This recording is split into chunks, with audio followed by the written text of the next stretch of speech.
Taichiblue Studios.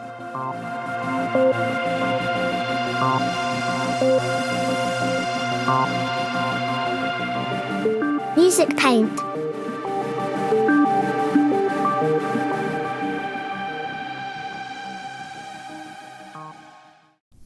Okay, Motif music painters and my instrumentalists out there.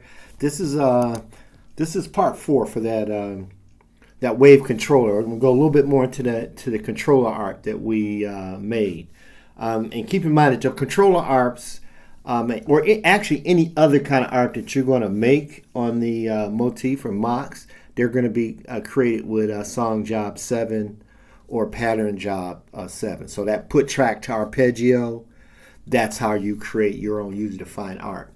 And here we just created we're going to create our 4-track arp that will give us our note on. So if we play this, you're not going to hear the ribbon and the assignment knob or the mod wheel. You'll just basically hear the note on, note off that we gave. And so we create 4 tracks. A controller arp on the Motif or MoX can only have 4 tracks. And so on the first track we created a note on, a note off by just playing the chord. If you just hear that, listen to what that sounds like. We play the chord basically, but you can't hear the ribbon movements or the mod wheel movements or any of the assignment knob because they aren't assigned to that note on, note off. They're assigned on separate tracks by themselves. That's how that works. We just recorded the controller movements, and those are called motion sequences. And so you can either call them controller arps if you create it with arpeggios or motion sequences. And if we want to look at it, let's look at the event list for that track 2 is just a mod wheel. So that represents some mod wheel movements that I was making at the time that I recorded that controller arp.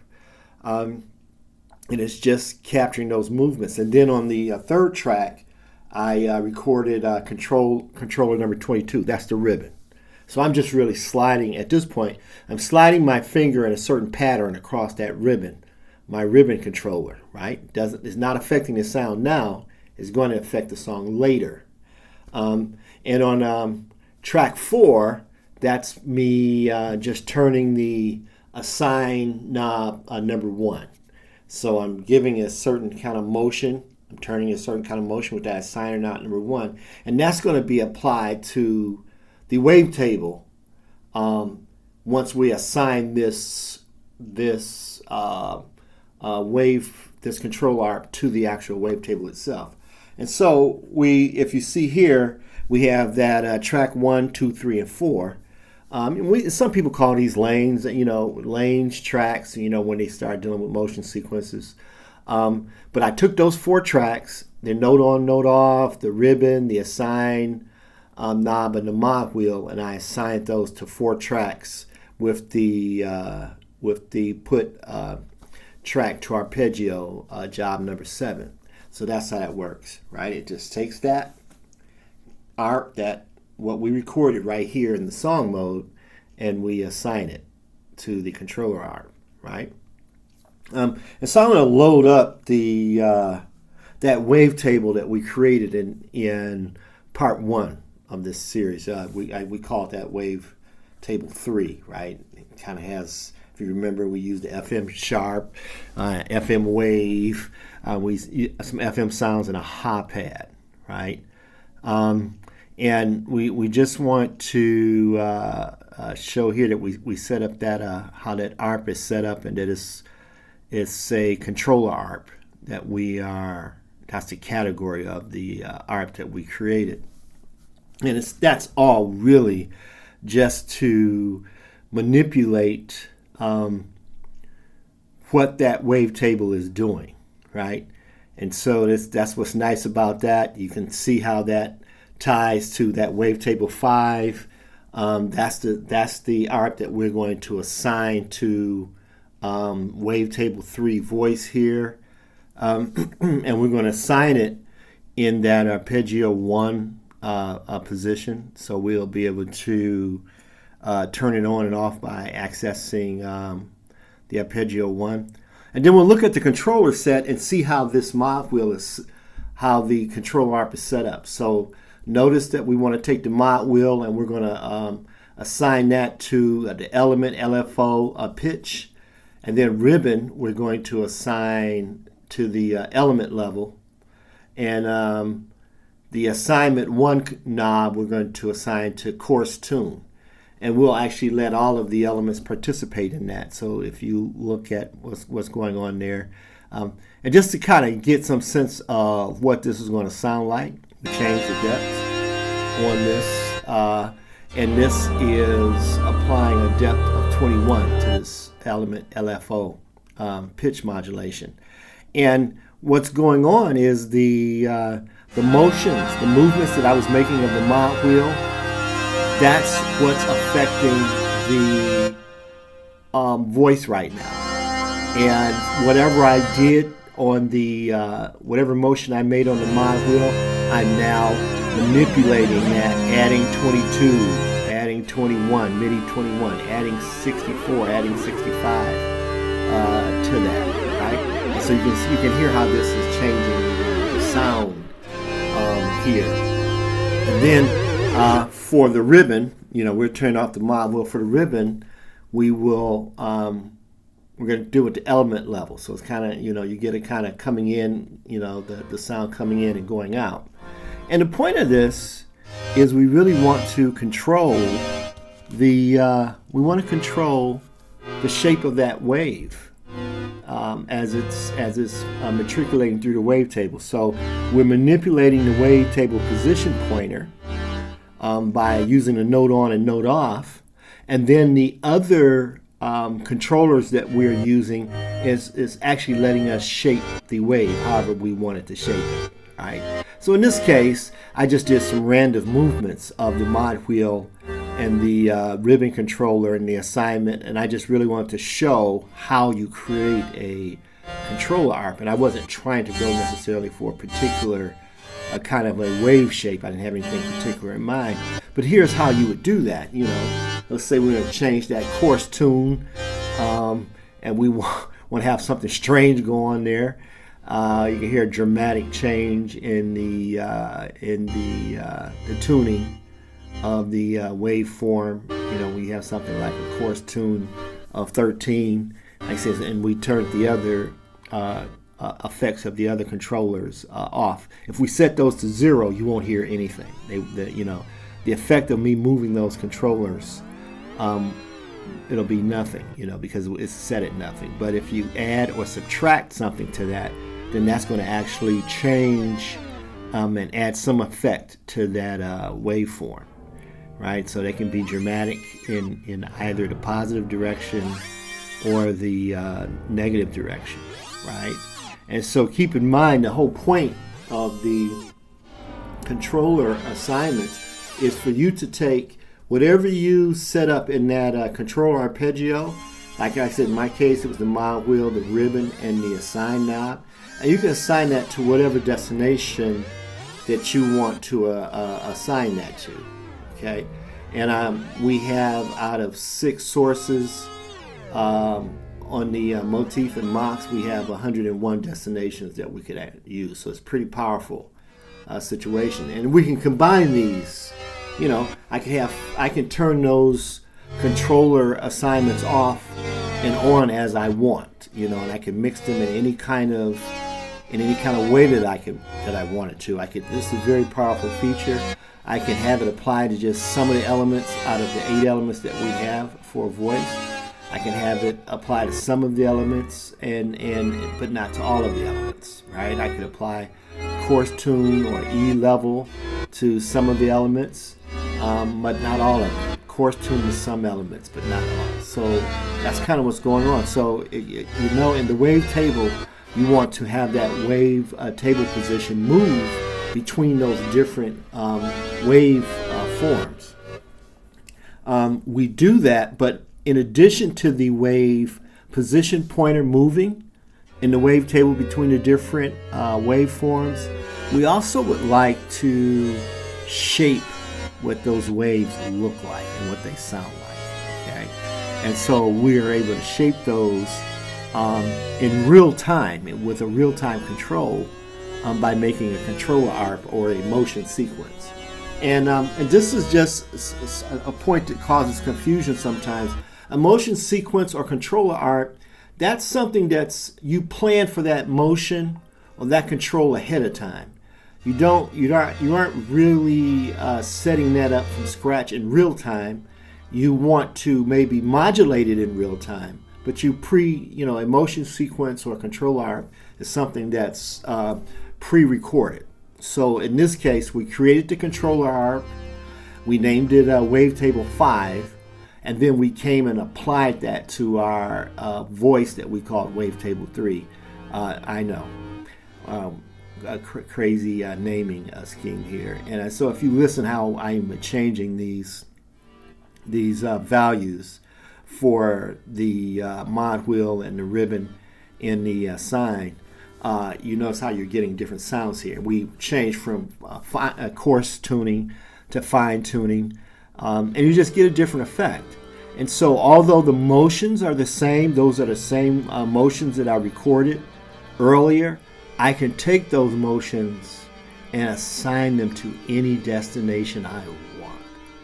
Okay, and that's a really, really nice feature to have.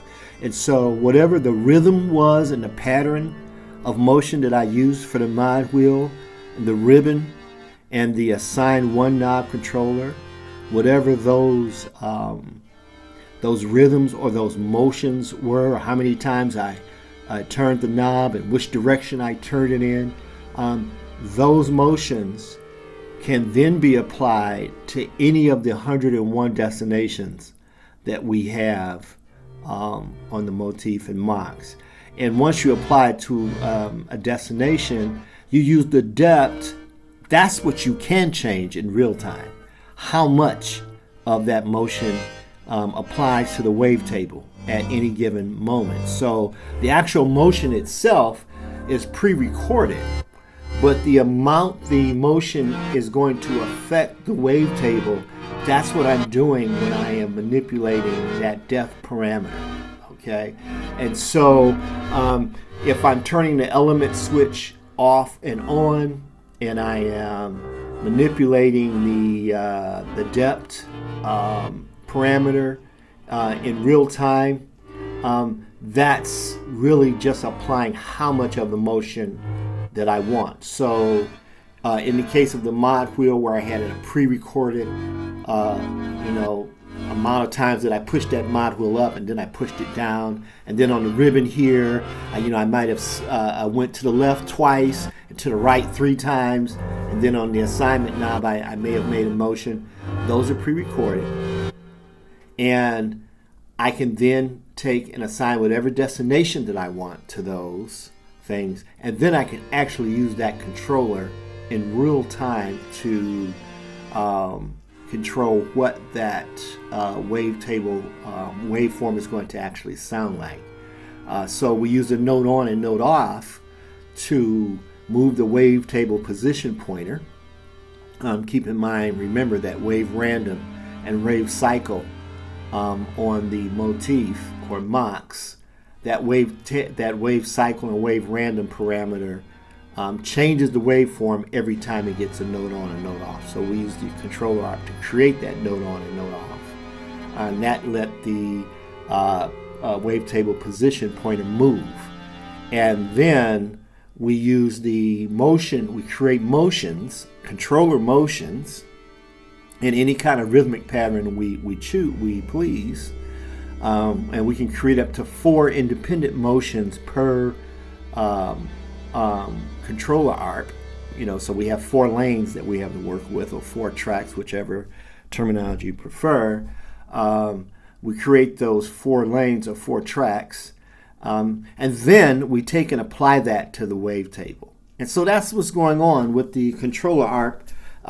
It's it's a way of pre-recording the motions or rhythms that you want your wavetable to take on, and then by assigning those motions to particular controllers, that will let you manipulate how much you want that motion control, or the controller arp, or the motion sequence.